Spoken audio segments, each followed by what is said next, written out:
Bonjour à toutes et à toutes, bienvenue sur Art Up, les artistes sont sympas. Alors aujourd'hui, j'ai le plaisir de recevoir Taha Mansour. Bonjour. Bonjour, comment Merci. tu vas? Bah écoute, ça va très bien. Ça va très bien. Alors tu joues dans une pièce de théâtre qui s'appelle L'Effet Papillon. Exactement. C'est au studio Héberto. Ouais. C'est à quelle adresse? C'est au 78 bis boulevard des Batignolles. C'est vers Rome, Villiers. Oui, c'est dans le 17e. C'est dans le 17e, C'est exactement. pas très loin de chez moi d'ailleurs. Ah bah c'est Ouais, super. voilà. Je vais venir te voir. Avec grand Pour le plaisir. Tu commences comment comme artiste à monter sur les planches? Mon parcours. Ouais, ton parcours. Alors mon parcours il est un peu éclectique. Moi à la base j'avais fait une école d'ingénieur, donc je suis diplômé Ah oui. de Centrale Paris. Rien à D'accord. voir. Mais j'étais toujours attiré par. J'ai fait du chant depuis que je suis tout petit et du théâtre qui m'a beaucoup accompagné. Et ensuite au lycée je découvre une autre forme artistique et j'ai un déclic, c'est le mentalisme. Et donc je tombe dans cet univers-là, j'étudie énormément de différentes choses, de l'hypnose, comment comprendre les gens, je lis des livres d'autres mentalistes aussi, et je commence à écrire deux, trois petites choses. Et quand je suis rentré en école d'ingénieur, j'ai commencé à me produire sur scène à Paris, en parallèle de mes études. Et comme ça a bien marché, j'ai continué mon parcours, et ce qui fait qu'aujourd'hui, j'écris des spectacles, je mets en scène, et surtout je me produis en tant que mentaliste. D'accord. Donc, si par exemple je te sors une carte bleue, tu es capable de me donner les numéros? On pourrait faire ça, mais ça serait pas intéressant pour toi. Par contre, si tu veux, on peut faire un petit jeu. Oui, on peut faire. Ouais, ça, je veux bien. On peut faire ça. Ouais. Allez, je vais te demander, pas les numéros de carte bleue, sinon ça serait un peu trop personnel. On va partir sur quelque chose d'un peu plus sensible. Je vais te demander de penser à un objet simple, D'accord. quelque chose que tout le monde pourrait reconnaître. Un Je ne objet le que dis pas. Hein. tout le monde. Oui, je le dis pas, évidemment. Oui, sinon, ça serait Sinon, juste de c'est pas l'écoute, marrant. mais- Alors, un objet. Un objet. Ouais, un objet. Euh... Ouais, c'est bon. C'est bien, super. Ouais. Ok, je vais essayer de voir la manière dont tu le visualises. Au début, ça va être un peu flou le temps que je m'adapte à ta personnalité. Ensuite, on va essayer d'avancer de plus en plus vite. Donc, juste concentre-toi sur cet objet. Ok, ne dis rien. Je vois des formes rondes. Il y a quelque chose d'assez circulaire dans l'objet, ouais. Il y a quelque chose qui monte avec quelque chose de posé par-dessus. Il y a une sorte de verticalité, ouais. C'est assez lisse aussi, c'est assez symétrique, c'est assez beau parce que t'aurais pu penser à un cactus, un arbre, mais c'est pas ça, on est d'accord, c'est quelque chose d'assez lisse, ouais. C'est joli. Je vais te stimuler maintenant d'un point de vue tactile, parce que c'est les différents sens qui vont permettre d'obtenir des infos. Ton prénom s'écrit comment? Mon nom? Oui. Mon nom ou mon prénom? Prénom. Mon prénom, c'est Daniel. Daniel, mais c'est Daniel, c'est ça, j'imagine? Voilà. Super, très bien. Daniel, pour stimuler ton toucher, je vais te demander d'écrire ton objet juste là. Et en fait, ce petit papier va symboliser cet objet-là dans un instant. Donc je laisse écrire ça là. Pendant que t'écris, Alors, bien qu'est-ce que évidemment, j'écris là? écris l'objet auquel tu penses. Moi, je ne vais pas regarder, mais ça va te permettre de petit à petit te concentrer sur cet objet-là. Et pendant que tu l'écris, concentre-toi sur cet objet-là. Et imagine que tu es en train d'insérer cet objet à l'intérieur de cette feuille. Quand tu as terminé, tu peux plier le papier en deux puis en quatre. D'accord, c'est bon. C'est bon? Ouais. Super. Ce qu'on va faire est simple. Dans un instant, je vais tenir cet objet-là dans ma main. Et toi, ton objectif, ça va être d'imaginer que tu es en train de le toucher. D'imaginer juste que tu le touches comme ça du bout. Et t'imagines que tu es en train de toucher le vrai objet. Vas-y. Ok. C'est marrant, c'est assez lisse comme truc. Vas-y, refais. C'est assez petit aussi, parce que ton corps, il est assez enfermé, on est d'accord? Ouais. J'ai l'impression qu'il y a une... C'est doux aussi un peu, n'est-ce pas? C'est pas Ouais. quelque chose comme une brique, ouais. C'est naturel. Comme objet? C'est quelque chose de naturel? Non. Non. Et pourtant, je vois une douceur. Ah! En fait, ça peut se tenir dans une main. Ouais. Ouais.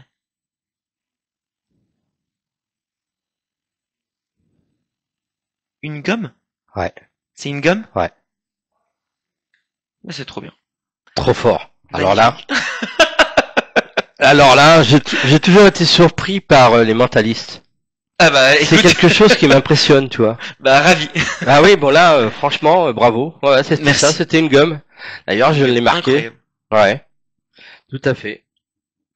comment te vient justement euh, cette expérience de mentaliste? Ça s'apprend, ça se. Complètement. Ouais, c'est pas un don, c'est Ah oui, c'est pas un don. non, ce n'est Ça pas un don. C'est souvent la question qu'on me pose. Non, c'est un mélange de plein de différentes choses. Donc, en fait, il y a beaucoup de techniques déjà, ça s'apprend. Moi, au début, j'avais commencé à lire des livres d'autres mentalistes. Ce qu'il faut savoir, c'est qu'il y a il y a une vraie industrie en fait derrière la magie et le mentalisme. Il y a des gens qui inventent des tours, des méthodes, etc., et qui publient des choses. Il y a d'autres personnes qui achètent des tours pour pouvoir les faire. Donc moi, par exemple, j'invente des tours parfois de mentalisme pour d'autres mentalistes et magiciens qui montent sur scène. Et une fois qu'on fait ça, on commence à s'entraîner sur des concepts. Des concepts qui nous permettent de comprendre comment est-ce qu'on peut choper des informations sur les gens, comment est-ce qu'on peut influencer les gens à penser d'une certaine manière. Eux, ils ont l'impression que c'est un choix libre, mais en réalité, c'est complètement influencé. Et j'ai aussi beaucoup travaillé mon intuition. Donc, encore une fois, c'est pas surnaturel, c'est juste que comme ça fait plus de 11 ans que je fais ça, j'ai développé une intuition sur la manière dont les gens pensent, réfléchissent, et comment ils vont agir. Et en mélangeant cette intuition, cette influence et cette réception d'informations, on peut les mélanger ensemble pour essayer de naviguer ensemble afin de déterminer des informations sur les choses auxquelles les gens pensent. Mais alors, par exemple, là, tu m'as pas influencé, Non, je ne t'ai pas influencé. donc j'ai pris l'objet de mon choix. T'as bien pris le temps en plus pour choisir. Voilà, j'ai bien pris le temps pour choisir. C'est un travail de combien d'années, ça? Alors, là, moi, ça fait 11 ans que j'en fais, mais je pense que quand j'avais découvert le mentalisme, le temps que je me lance réellement et que je sois à l'aise pour pratiquer, ça m'a pris 1 an et demi à peu près, assez intense.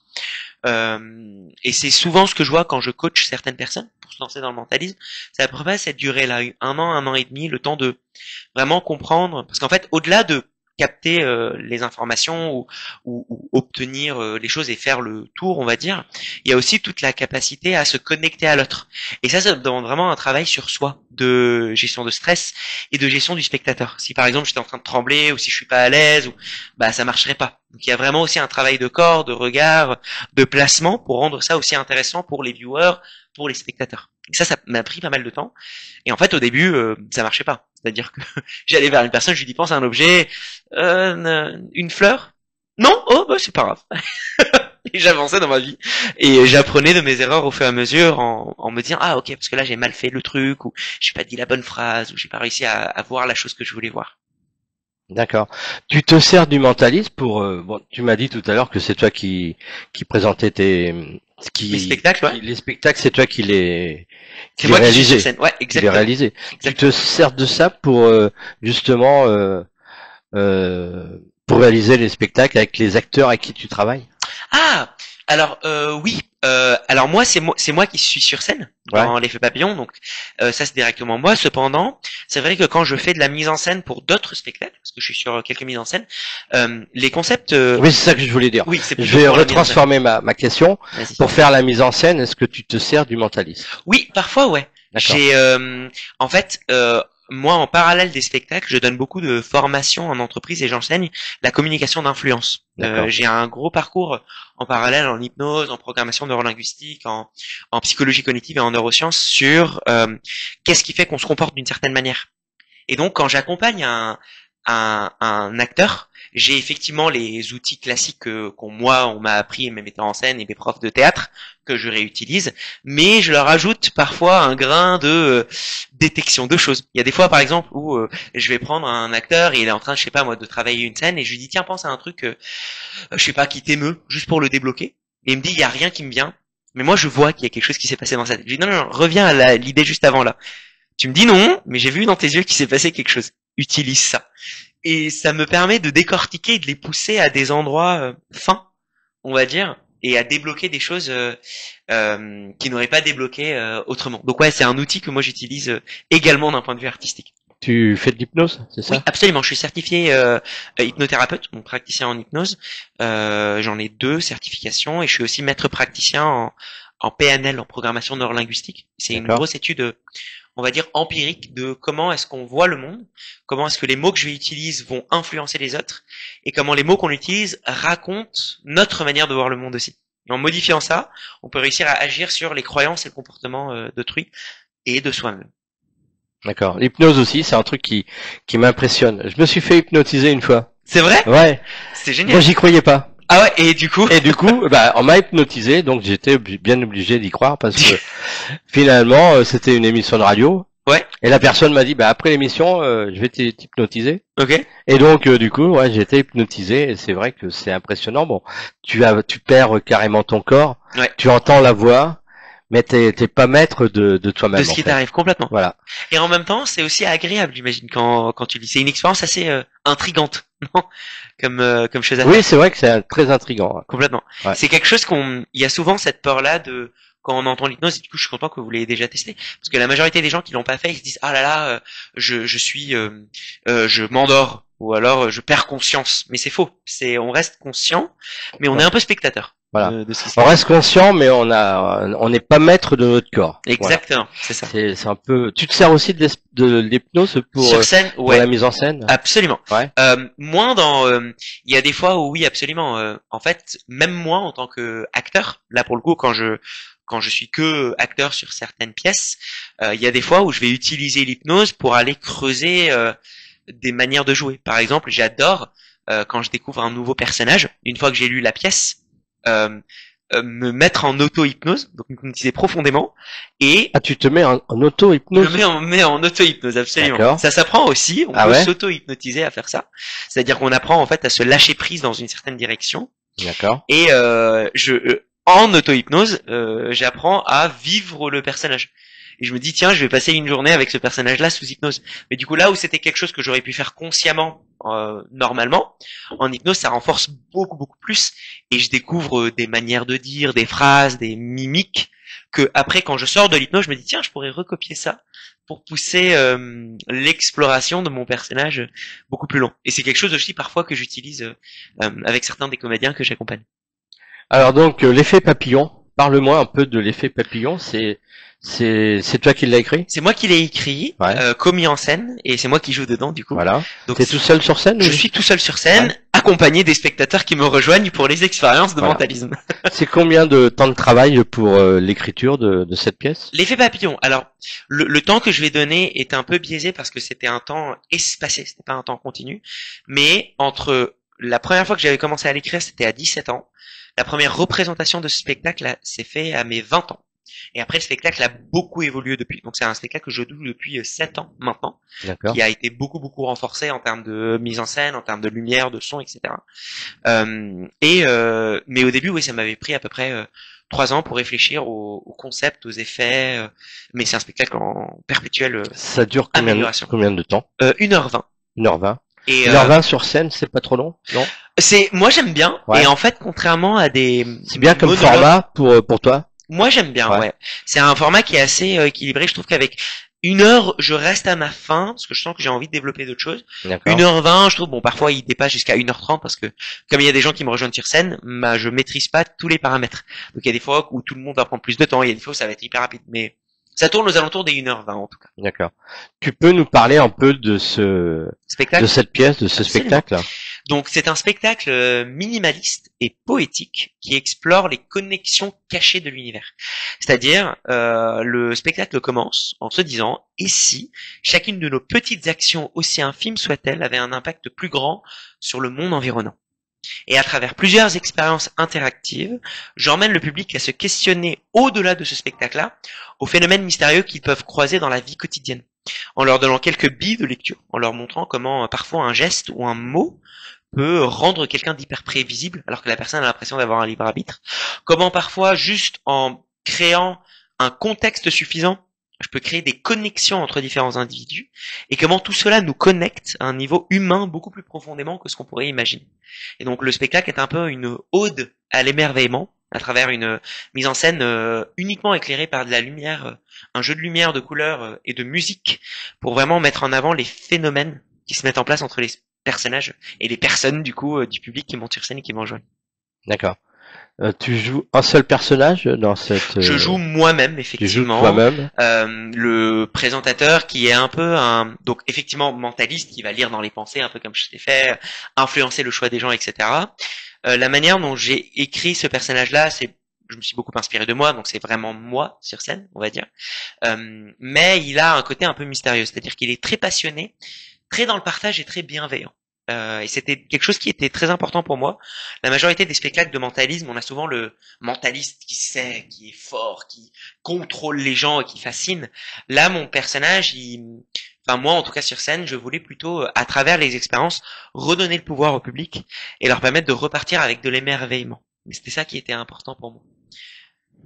Quand tu dis que tu as fait la mise en scène, tu t'es fait la mise en scène de toi-même. Oui. Mais il y a quand même quelqu'un qui était là pour regarder. Pour regarder. Au tout début, pendant les premières années, c'était que moi. Et donc, je bossais beaucoup avec une caméra. C'est-à-dire que pendant les premières... Oui, c'est-à-dire que tu filmais. Exactement. Et jusqu'à aujourd'hui, j'ai toujours cette pratique-là. Quand j'ai le temps, je me filme. Il y avait une période où les 4 premières années de ce spectacle-là, je me filmais tous les soirs. Tous les soirs, je me filmais, je rentrais chez moi, je regardais la vidéo, je voyais ce qui était bien, ce qui était pas bien, et j'améliorais.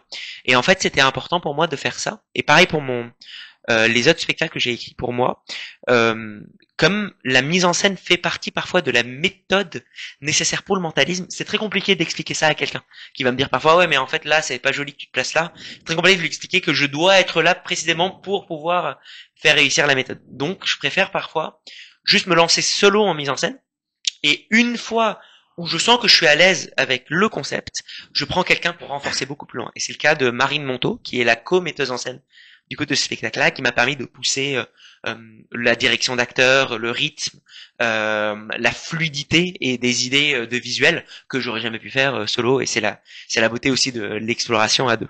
D'accord. Bon, l'effet papillon, on peut te retrouver donc le mercredi à 21h, le samedi à 16h30. C'est ça. La location, on peut également réserver. Absolument. C'est au 01 42 93 13 04. Et donc, on a dit que c'était au studio Héberto. Dans le 17e. Dans le 17e, c'est au métro Rome. C'est ça. Et vous pouvez également me retrouver au Festival d'Avignon. Ah oui, c'est justement la question que j'allais te poser. Voilà. tu vas être sur le Festival d'Avignon? Je suis sur le Festival d'Avignon. Le mois de juillet, là. Tout le mois de juillet. Tout le mois de juillet. Exactement. D'accord. Du 8 au, alors non, je commence du 8 au 26, et ça sera à 16h20 au théâtre Les 3S. D'accord. Dans le 7. Donc, les 3S, 7, 16h20. Donc ça sera pareil, l'effet papillon, et j'ai quelques dates de tournée aussi qui ont été calées cette année. On espère, avec le Festival d'Avignon, d'en avoir encore plus. Alors les dates de tournée, ça va te... T'as déjà les endroits Ouais, j'en ai une, là notamment la semaine prochaine, je pars à Allain, qui est une ville près de Nancy. Ensuite, à partir de septembre, j'ai plusieurs dates qui sont toutes sur mon site web et sur mon Instagram. Mais j'en ai une à l'île d'Oléron, j'en ai une autre, j'en ai 2-3 en Île-de-France. Et d'autres encore qui vont continuer à venir, une près de Toulon aussi. Donc voilà, n'hésitez pas à regarder les différentes dates pour continuer à tourner le spectacle. Quels sont tes projets pour 2025-2026 Alors là, je suis sur 2 mises en scène, donc je ne suis pas sur scène, mais je suis co-auteur et metteur en scène de spectacles, dont un qui devrait sortir normalement fin 2025, début 2026. Je vais pas trop en dire, mais disons que c'est un spectacle d'hypnose théâtralisée, comme on parlait d'hypnose. À la différence des spectacles d'hypnose classiques où juste on fait monter des gens sur scène, il se passe des phénomènes, là il y a une histoire qui se suit, il y a quelque chose qu'on raconte, et les gens qui montent sur scène, sous hypnose, participent à l'histoire et vivent une expérience qui va leur permettre de se questionner sur leurs capacités et sur l'hypnose. Je ne vais pas en dire plus, mais normalement ça devrait sortir fin d'année. Et sinon, en début 2026, j'ai un bouquin qui va sortir chez Albin Michel sur comment le mentalisme peut être concrètement utilisé pour améliorer sa vie quotidienne.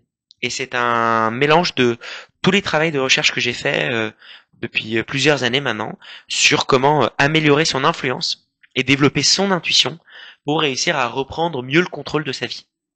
Donc ça devrait sortir février-mars 2026, j'ai pas encore la date exacte, mais n'hésitez pas à regarder. J'ai une question. Bon, comme tu fais du mentaliste, vas-y. Est-ce que tu as déjà pensé à regarder les numéros du loto qui vont sortir, par exemple, ce soir? Alors non, parce que je ne peux pas.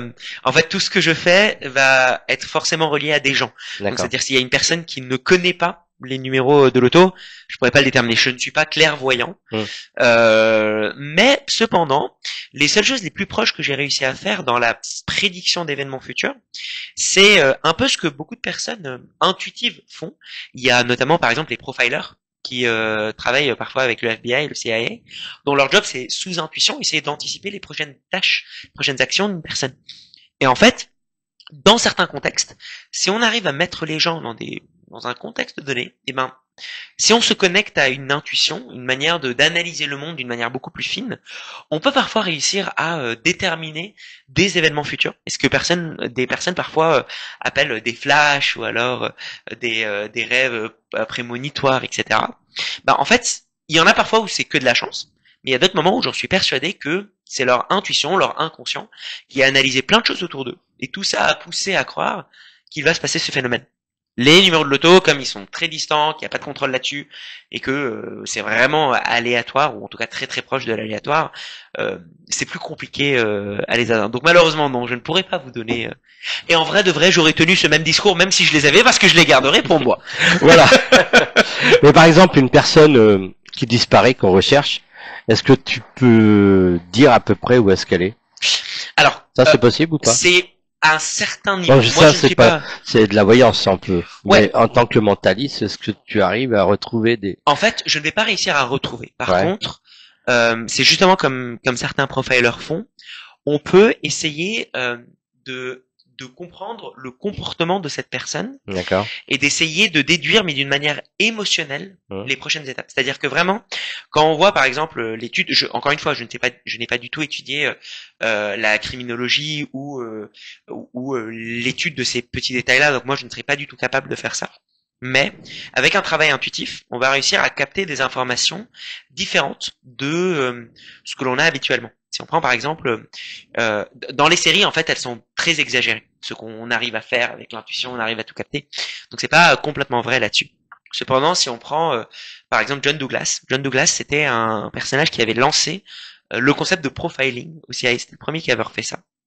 Et en fait, son job, c'était, quand ils avaient un crime, par exemple, lui, il arrivait, il fermait les yeux, il essayait de se connecter en étudiant plein de différentes choses, des preuves, mais de se connecter de manière émotionnelle à ce qui se passe. Et se dire, si moi j'étais lui, qu'est-ce que je ferais? Et c'est un vrai travail émotionnel. Et en fait, ça ne permettait pas de déterminer qui est la personne.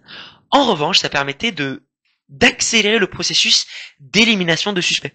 Parce que si par exemple il se disait bah moi je sais pas mais j'ai l'impression que dans mon ressenti que c'est quelqu'un d'assez grand qui fait à peu près cette taille-là, plutôt un homme, j'ai l'impression qu'il va avoir des lunettes ou pas des lunettes, etc. C'est pas assez pour trouver tout, mais là où les criminologues eux qui ont fait une étude vraiment très très très poussée, etc. arrivent à avoir une liste de coupables, bah ça permet de trier. Et même une minute gagnée dans un temps pour retrouver une personne disparue, etc. est une minute où on peut sauver la personne. Donc c'est peut-être ça. Là, on va réussir à faire. Mais encore une fois, mais c'est pas du tout mon domaine d'expertise. Tout à fait. Bon, tes réseaux sociaux pour finir l'émission. Absolument. Donc, il y a mon site web tahamansour.com Ouais. où il y a toutes mes actualités et mes infos là-dessus. Sinon, Instagram, je suis assez actif là-dessus. @tahamentalisme, tout attaché. Tahamentalisme. LinkedIn pour les personnes qui veulent suivre aussi, mais plutôt le côté pro. Et Facebook, pareil, Tahamentalisme. Voilà. Eh bien, allez voir cette pièce, l'effet papillon. C'est tous les samedis à 16h, à 16h30. Hein, ouais, c'est ça. Et les mercredis à 21h. Jusqu'à fin mai. Jusqu'à fin mai, voilà. Exactement. C'est Métro Rome et la location c'est 01 42 93 13 04. Voilà. Eh bien, merci d'être passé sur Artop. Avec grand plaisir, merci à toi. Bonjour à Dominique. Oui, absolument, je lui passais le bonjour. Tu lui donnes le bonjour. Merci beaucoup. Et puis, avec grand plaisir. C'est très intéressant en tout cas, tout ce que tu nous as appris aujourd'hui. Bah, j'en suis ravi. Merci voilà. de l'accueil. Merci. Et puis à très vite. Et nous, on se dit à samedi prochain, même heure, même endroit, ici sur Artop, bien sûr. Bye bye. Et si tout partait de vous?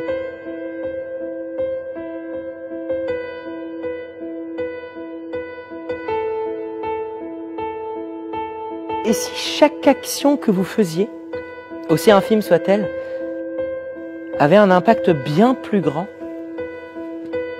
sur le monde environnant?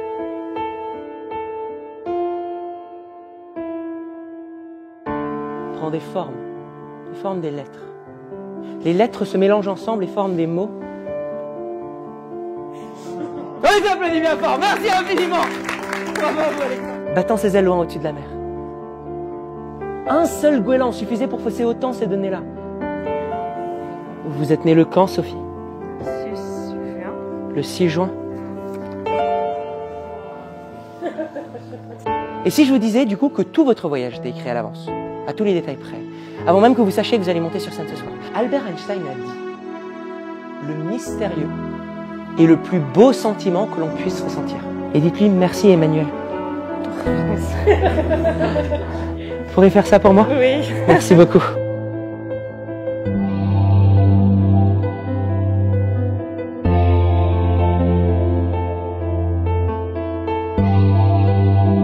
Vous ne serez plus le même individu aujourd'hui.